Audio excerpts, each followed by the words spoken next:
Hey, Steelers fans, we need to talk about what happened in Cleveland yesterday because there's a lot to unpack from that game. And it's not just about the final score. Seeing the Steelers struggle like that is frustrating on multiple levels. And it all comes down to the same recurring pattern we've been witnessing for years under Mike Tomlin. The team didn't necessarily play poorly in terms of fundamentals. They didn't turn the ball over, they didn't fumble, and there weren't any major mental errors. That part of the game actually worked, and the defense did their job when it needed to. Alex Highsmith and others made key plays. Jack Sawyer came up with a pick, Kyle Duggar intercepted a pass, and the team collected takeaways that normally should give momentum to the offense. But here's the problem. The offense simply couldn't capitalize, and that has more to do with the philosophy at the top than the talent on the field. Watching Aaron Rodgers yesterday was a mixture of frustration and disbelief because you could see the talent in front of him, and yet he was constantly forced to operate on the edges. He completed 21 of 39 passes for 168 yards, and while those numbers don't jump off the page, the bigger story is how limited the opportunities were. The offense never threw to the middle of the field, not once in any meaningful way for the majority of the game. Historically, that's been a consistent theme under Tomlin. From Ben Roethlisberger to Kenny Pickett, Mason Rudolph, Russell Wilson, and even Justin Fields when they face this team, there's always been this invisible no-fly zone in the center of the field that quarterbacks are reluctant or forbidden to attack. And yesterday, it was painfully clear that Rodgers, despite being one of the most precise quarterbacks in the league when it comes to attacking the middle, was hemmed in by a philosophy that prioritizes caution over aggression. The offensive coordinator, Arthur Smith, didn't exactly make things better. His play calling mirrored the limitations imposed by Tomlin, reminiscent of the same approach we saw under Matt Canada and other coordinators who came and went. The plays were sideways, conservative, designed to avoid the middle at all costs, even when the evidence was right there in front of them. Jonnu Smith, who has shown he could be a weapon moving straight ahead, was fed lateral or sideline passes. Jaylen Warren, averaging over 5 yards per carry, wasn't utilized to create space in the passing game through check downs or crossing routes. Kenny Gainwell, despite showing versatility, wasn't part of a plan to stretch the field vertically through the middle. Instead, the offense operated like a table hockey game, rods moving everything strictly back and forth, no angles, no creativity, no challenge to the defense where it mattered most. It wasn't until the very end of the first half and near the closing moments of the game that Tomlin finally allowed a glimpse of aggression. Pat Freiermuth, who had barely seen meaningful targets all game, suddenly got the green light and showed why attacking the middle of the field is critical. His reception on that 29-yard pass was the longest of the game for the Steelers, and it worked because he outplayed the defenders with skill and awareness, not because the defensive scheme was fundamentally flawed. That one play, however, is not enough to erase an entire game of missed opportunities. It's a clear illustration of what this offense could achieve if they had the confidence to consistently attack the central part of the field rather than tiptoeing along the edges. Meanwhile, the Browns executed a solid defensive game plan, but the Steelers' hesitancy magnified every small detail. Aaron Rodgers was forced to throw to the sidelines repeatedly, often under duress, limiting his effectiveness. Meanwhile, veteran receivers like Marquez Valdes-Scantling and Jonnu Smith were confined to the periphery, resulting in 9 targets for Valdes-Scantling, of which he actually caught only 2, and 4 for Gainwell. That's not a reflection of their ability, but of a rigid game plan that undermines the offense's natural talent. Scotty Miller, an accomplished route runner with experience in high-pressure situations, was directed to run straight down the sideline on 4th and 1, removing any chance to exploit angles or mismatches.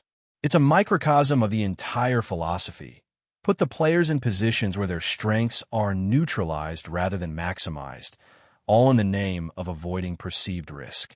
What's striking about this recurring problem is how predictable it is. Every game, you can watch the alignments and see where the coach has decided not to attack. It doesn't matter how talented the quarterback is, or how skilled the receivers are, or how effective the running backs can be as short yardage receiving options. If Tomlin has a fear of a particular defensive look, that area of the field becomes essentially off-limits. The result is an offense that moves sideways and backward, rarely forward, rarely aggressive, and almost never reflective of the talent on the roster. It's a formula that allows the defense to remain reactive rather than challenged. And in a close game like the one against the Browns, it's the difference between a win and a frustrating loss.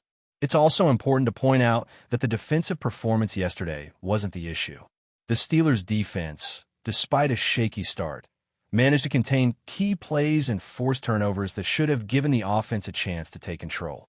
Highsmith, Sawyer, Duggar, and others did what they needed to do, yet the offense consistently failed to convert that advantage into points. You saw glimpses of what could have been Freiermuth's late targets, moments when the middle finally opened up, but they came too late and too rarely. The overall feeling watching that game is one of what could have been, and frustration at seeing a team with the tools to succeed playing under constraints that stifle those very tools. Even the strategic decisions in key moments raise questions. On 4th and 1, with the Steelers facing a defense that had shown weaknesses, the choice to throw deep to Miller rather than attempt a short yardage push with running backs shows a disconnect between situational awareness and play design. Darnell Washington, who normally assists in the push, was unavailable due to injury, but other options were ignored in favor of a rigid, linear approach that favors sideline play over creativity. It's a decision-making pattern that has persisted for years and explains why even with talented personnel, the offense often feels restrained, predictable, and ultimately unable to reach its full potential. This game, like many before it, illustrates the broader challenge the Steelers face under their current philosophy. Talent exists on the roster, and moments of brilliance can shine through, but a persistent unwillingness to challenge the center of the field or adapt aggressively to matchups keeps the team from fully capitalizing on opportunities.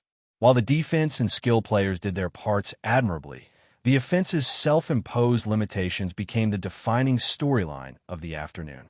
It's a stark reminder that football, at its core, is about taking calculated risks to create advantages, and when fear overrides strategy, even the most skilled roster will struggle to win consistently. Continuing from the first half of the game breakdown, the frustration with the Steelers' offense becomes even clearer when you start to examine the cumulative effect of decisions made by the coaching staff. It's not just a one-game problem. It's a systemic approach that has persisted for years, influencing how quarterbacks operate, how receivers are deployed, and how running backs are integrated into passing schemes. When Aaron Rodgers arrived in Pittsburgh, the expectation was that he would bring an ability to stretch the field, challenge defenses vertically, and use his awareness to create openings down the middle. In theory, that's exactly what this offense needed to thrive. In practice, the offensive play calling systematically avoided those scenarios, leaving both players and fans to wonder what could have been if trust had been placed in the quarterback's talent and decision-making ability. It's easy to get caught up in the numbers from yesterday. Aaron Rodgers' completion percentage, his total yardage, the number of targets for key receivers. These all tell part of the story. But the larger narrative is in the way those numbers were constrained by a rigid framework that prohibited aggression. The middle of the field, which represents the highest percentage of potential plays for gaining meaningful yardage, remained largely empty, a no-man's land that quarterbacks like Rodgers could not exploit without explicit permission from the coaching hierarchy.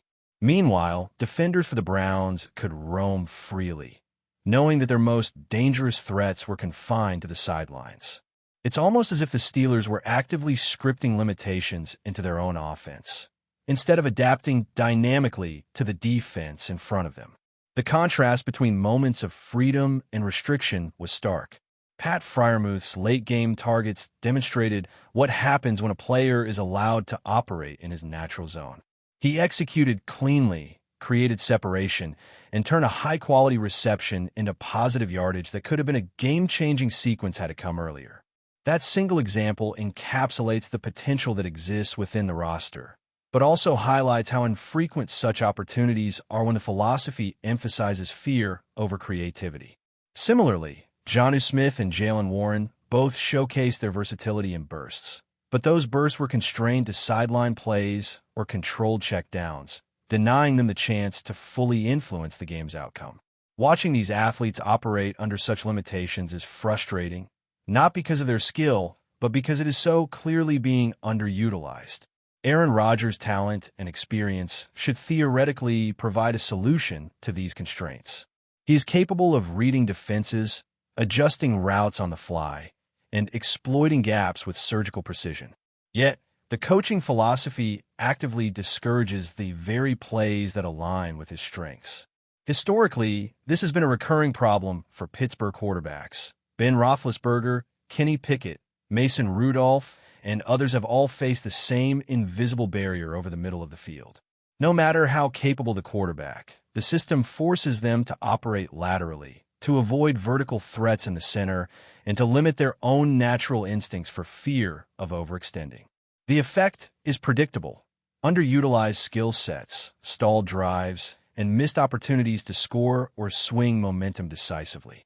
The sideline plays, while technically safer, also create predictability. Defenses can anticipate where the ball is likely to go, plan their coverage accordingly, and exploit the limitations imposed on the offense. Marquez Valdes-Scantling's 9 targets with only 2 actual receptions, and Kenny Gainwell's 4, demonstrate that quantity of attempts doesn't equal effectiveness when the plays are constrained in both design and execution. Scotty Miller, tasked with a straight-line route on 4th and 1, further exemplifies this pattern. Instead of leveraging his experience and ability to manipulate defensive coverage, the route minimized his potential impact, removing any chance to create a matchup advantage or gain significant yardage. It's a microcosm of a larger problem: strategy limited by fear rather than maximized by talent. Even when the game shifted slightly toward aggression near the end, it was almost an afterthought rather than a deliberate strategic choice. Pat Freiermuth's opportunities came late. The offense finally began testing the middle of the field, and the results were immediately positive. But by then, the game was nearly out of reach. The missed opportunities throughout the first 3 quarters had already defined the narrative. This is what frustrates fans and players alike: the recognition that the team is capable of so much more, yet the coaching decisions create invisible barriers to achieving that potential. Each pass to the sidelines, each constrained route, each avoidance of middle is not just a single play. It's a reinforcement of a philosophy that restricts the offense's ability to dominate. Analyzing the broader impact of this approach, it becomes clear why momentum swings are so hard to sustain for Pittsburgh. The defense can do its job and force turnovers, yet the offense cannot consistently convert those moments into points. The takeaway is clear: talent exists in abundance, but the system artificially caps its impact. Running backs who can serve as versatile passing options are underutilized. Tight ends who can attack coverage downfield are delayed or ignored, and receivers who thrive in crossing patterns are confined to narrow, predictable lanes. The result is a team that looks competent on paper but struggles to assert itself in critical moments against evenly matched opponents. But before we dive in, don't forget to subscribe to Steelers Nation Central and hit the like button on this video. Your support helps us keep bringing you the latest updates on the Pittsburgh Steelers. And don't forget to share your thoughts on the news in the comments below. The air around Pittsburgh is thick with speculation after a decisive move by Steelers head coach Mike Tomlin that has left fans and insiders buzzing. Following the latest game, Tomlin reportedly made a sweeping decision that could alter the trajectory of the Steelers roster and, potentially, their future strategy. While the details are still emerging, sources close to the team indicate that one prominent player has been effectively sidelined, signaling a shift in the coaching staff's vision for the squad. This unexpected development has fueled a wave of rumors across sports media, with analysts debating whether this move reflects performance issues, off-field considerations, or a deeper strategic pivot in Tomlin's long-term planning. The player in question, known for both talent and controversy, had been a key figure in the team's recent campaigns, making this sudden exclusion even more striking. Observers suggest that this could open the door for younger talent to rise or signal a more aggressive approach to roster restructuring in the upcoming seasons. Fans have taken to social media to voice their shock and speculation. Many are questioning whether Tomlin's move is a calculated risk meant to spark competition within the team, or if it points to broader philosophical changes in how the Steelers intend to approach the league. Former players and pundits have also weighed in, noting that Tomlin's reputation for tough, sometimes unconventional decisions often precedes major shifts that redefine a team's identity. Inside sources hint that discussions behind closed doors have been intense, with staff weighing options for replacements, potential trades, and adjustments to the offensive scheme. While the organization has remained tight-lipped, the ripple effects of this decision are expected to dominate headlines, fan forums, and sports talk shows for weeks to come. One thing is clear. The Steelers are entering a period of uncertainty, and Tomlin's bold maneuver signals that the franchise is willing to make difficult choices in pursuit of long-term success. Whether this gamble pays off or backfires remains to be seen.